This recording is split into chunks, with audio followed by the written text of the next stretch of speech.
శేషాద్రిపై సంతతి కొరకై అహోరాత్రములు తపస్సు చేసే వానర కేసరి కేసరి కుల సతి కడుపు పట్టగా జనించినాడు అసమాన బలోద్ధతుడు సంయుతుడు అంజనాసుతుడు పవననందనుడు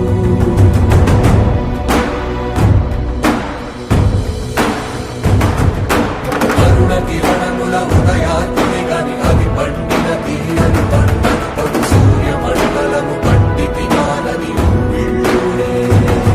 తను దేహం నాడున రవి మరుగై జగము చీకటై మారా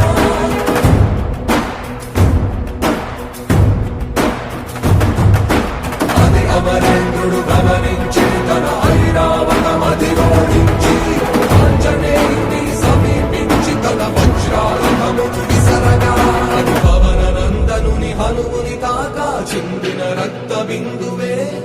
విద్యుద్వేగంతో ధరణి స్థలి వంద కడలిలో చచ్చి